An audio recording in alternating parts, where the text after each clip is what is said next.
हामीले कांग्रेस र कम्युनिस्टको भन्दा फरक विचार बोकेका छौं।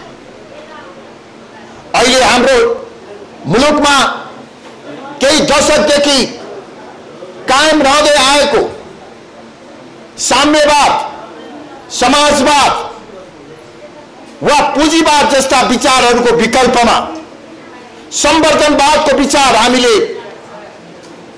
विकल्पका रूपमा प्रस्तुत गरेका छौं।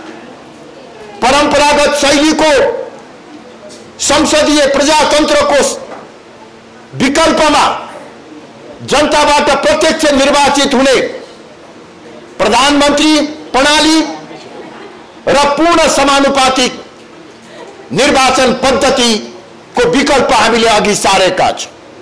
त्यसैगरी संघीयताको वर्तमान संरचनालाई सुधार गरेर केन्द्रमा बलियो सरकार, स्थानीय तहमा अहिलेको भन्दा पनि बढी अधिकार सम्पन्न स्थानीय सरकार कायम गरी दुई तहको संघीय स्वरूप कायम गर्नु उपयुक्त हुन्छ भन्ने हाम्रो वैकल्पिक मान्यता रहेको छ र नेपाललाई सर्वधर्म समभाव र पूर्ण धार्मिक स्वतन्त्रता सहितको सनातन धर्म सापेक्ष हिन्दू राष्ट्र बनाउनु पर्छ भन्ने हाम्रो स्पष्ट मान्यता रहेको छ। यसरी फरक दृष्टिकोण बोकेर हामीले जनताका माझमा गएका छौं।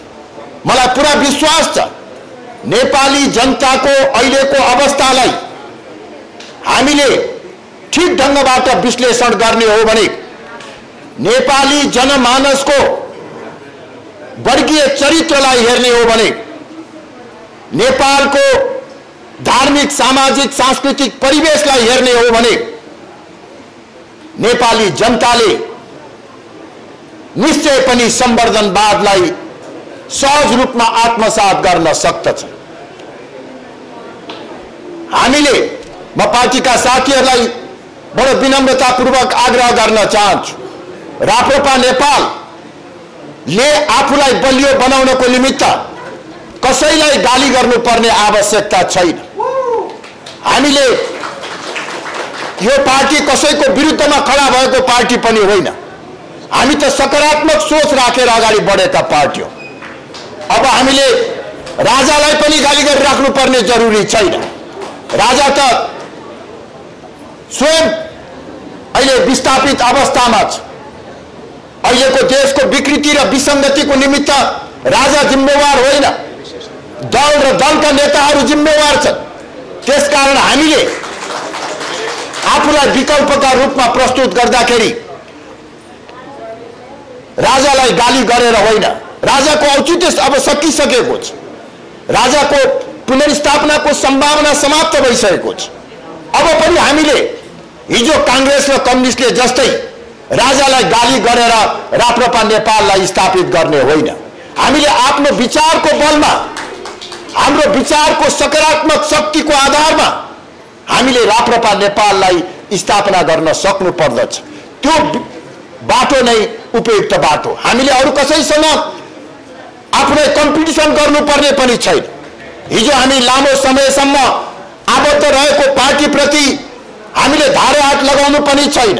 त्यसप्रति कुनै किसिमको वैमनस्यता वा हामीले आक्रोश पोख्नु पर्ने जरुरी पनि छैन। उहाँहरू आफ्नो बाटोमा हुनुहुन्छ, रहन दिनुहोस्।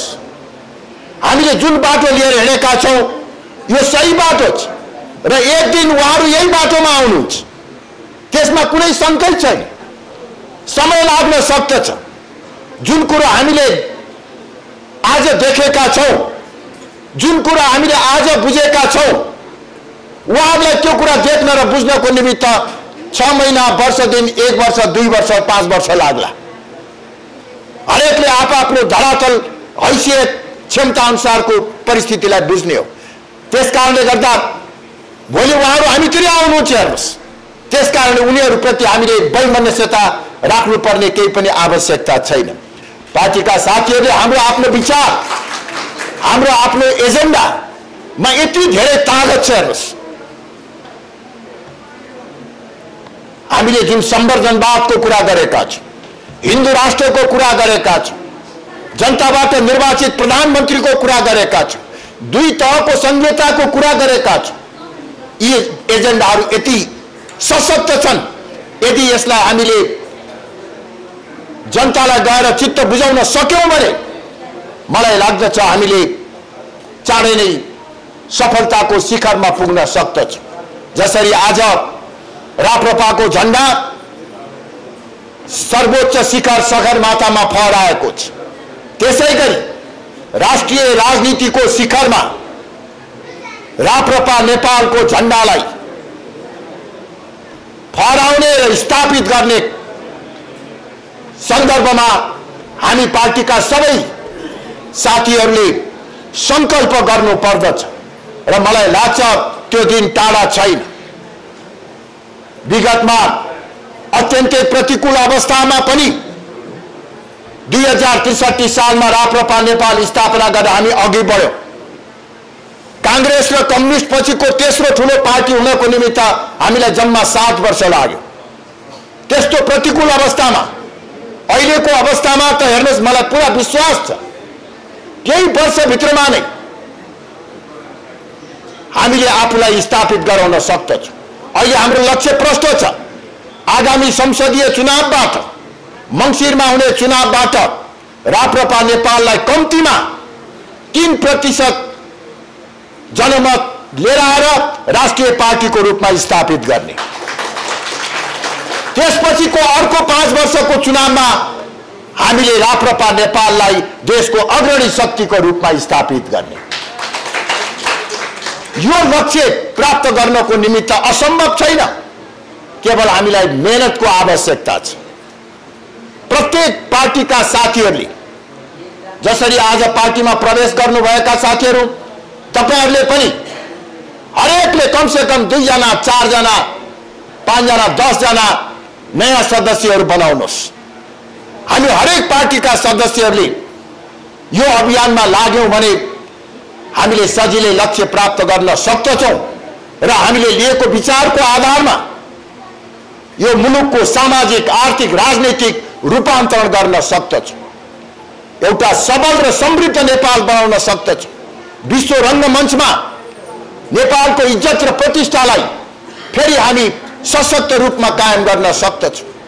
अहिले जुन किसिमबाट प्रमुख राजनीतिक दल र दलका नेताहरूबाट काम भइराखेको छ, त्यसको गाई जात्रा हामी हरेक हप्ता जस्तो देखिराखेका छौं। केही दिन अघि अर्थमन्त्रीले बजेट निर्माणको क्रममा करको दर फेर हेर्ने अत्यन्तै संवेदनशील र गोपनीय कार्य गर्दाखेरि असम्बन्धित र गैर जिम्मेवार व्यक्तिलाई मध्यरातमा अर्थ मन्त्रालयमा बोलाएर धेरै ठूलो चलखेल गर्नुभयो। यो एउटा ठूलो आर्थिक अपराध, असंवैधानिक र गैर जिम्मेवारपूर्ण कार्य। मलाई आश्चर्य लागेको छ, आजका दिनसम्म न त अर्थमन्त्रीले नैतिकताको आधारमा राजीनामा दिनुभएको छ, न त प्रधानमन्त्रीले उहाँलाई पदबाट हटाउनु भएको छ, न त नेकपा माओवादीले उहाँलाई मन्त्रीबाट फिर्ता नै बोलाएको छ। यो अत्यन्तै ठूलो जघन्य अपराध हो।